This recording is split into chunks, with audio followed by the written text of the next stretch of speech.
नमस्कार, स्वागत है आप सभी का हमारे विशेष पॉडकास्ट में, जहां हम आपको ले चलते हैं पौराणिक कथाओं की अद्भुत दुनिया में। आज की कहानी है अप्सरा रंभा की, जो स्वर्गलोक की अनुपम सुंदरियों में से एक थीं। उनकी कथा न केवल देवताओं और असुरों से जुड़ी है, बल्कि इसमें प्रेम, त्याग और श्राप की भी एक अनूठी गाथा छिपी हुई है।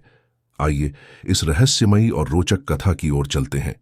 स्वर्ग में स्थित इंद्रलोक, जहां अप्सराएं अपने मोहक नृत्य और मधुर वाणी से सभी को मोहित कर देती थीं, वहीं रंभा अप्सराओं में सर्वश्रेष्ठ मानी जाती थी। उनकी सुंदरता और कला का कोई सानी नहीं था। उनकी हर अदा, हर मुस्कान मानो देवताओं को भी आकर्षित कर लेती थी। रंभा न केवल सौंदर्य में अद्वितीय थीं, बल्कि उनमें बुद्धिमत्ता और चतुराई भी थी। वे इंद्रदेव के दरबार की प्रमुख अप्सरा थीं और उनकी सबसे बड़ी शक्ति थी अपनी मोहिनी रूप और नृत्य से किसी को भी मोहित कर लेना। देवासुर संग्राम के समय जब असुरों की शक्ति बढ़ने लगी थी, तब इंद्रदेव ने रंभा को एक विशेष कार्य सौंपा। असुरों में महाशक्तिशाली राक्षस रावण के पूर्वजों में से एक राक्षस का नाम था शुंभ, जो बहुत ही बलशाली और तपस्वी था। उसने कठिन तपस्या करके ब्रह्मा जी से अमृता का वरदान प्राप्त करने का प्रयास किया था, लेकिन ब्रह्मा जी ने स्पष्ट कर दिया कि पूर्ण अमृता संभव नहीं है, परंतु उसे अपराजेयता का वरदान मिल सकता है। शुंभ ने उस वरदान को प्राप्त करने के लिए कठोर तपस्या शुरू कर दी।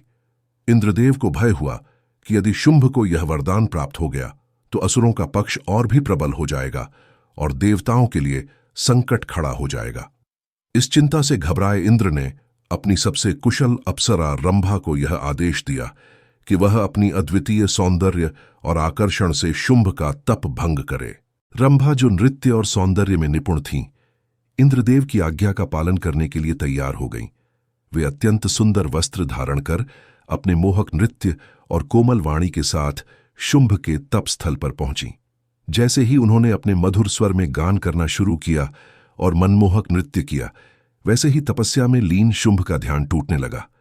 रंभा का सौंदर्य और मोहिनी रूप देखकर शुंभ उसके प्रेम में पड़ गया। धीरे धीरे उसका तप कमजोर पड़ने लगा और अंततः वह रंभा की सुंदरता में इतना खो गया कि उसने अपने तप को त्याग दिया। इस प्रकार इंद्र का उद्देश्य पूरा हुआ और शुंभ ब्रह्मा से अपराजेयता का वरदान प्राप्त करने से वंचित रह गया। लेकिन यह कहानी यहीं समाप्त नहीं होती। जब शुंभ को यह एहसास हुआ कि उसके साथ छल किया गया है, तो उसे अत्यंत क्रोध आया।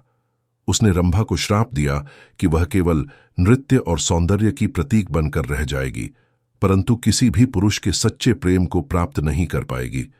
यह श्राप इतना प्रभावी था कि रंभा ने अनगिनत युगों तक प्रेम की तलाश की, लेकिन सच्चा प्रेम उन्हें कभी प्राप्त नहीं हुआ। इस घटना के बाद रंभा को इस बात का एहसास हुआ कि वे देवताओं के इशारों पर कार्य करते हुए भी कभी अपनी भावनाओं और इच्छाओं को पूरा नहीं कर पाईं। वे हमेशा एक यंत्र की भांति उपयोग की गईं, लेकिन उन्हें कभी वह प्रेम नहीं मिला जिसकी वे पात्र थीं। उनका जीवन केवल सौंदर्य और नृत्य तक सीमित होकर रह गया। इस कथा से हमें यह सीख मिलती है कि जीवन में केवल बाहरी सौंदर्य और आकर्षण ही सब कुछ नहीं होता। सच्चा प्रेम और सच्ची भावना ही किसी व्यक्ति के जीवन को पूर्णता प्रदान करती है। रंभा की कहानी केवल एक पौराणिक कथा नहीं, बल्कि एक गहरे जीवन दर्शन को प्रकट करती है। तो मित्रों, इस अद्भुत कथा को सुनने के लिए आपका बहुत बहुत धन्यवाद। यदि आपको हमारी यह कहानी पसंद आई हो, तो इसे अपने मित्रों और परिवार के साथ साझा करें और हमें बताएं कि आपको यह कैसी लगी। अगली बार फिर मिलेंगे एक और अनोखी पौराणिक कथा के साथ। तब तक के लिए नमस्कार।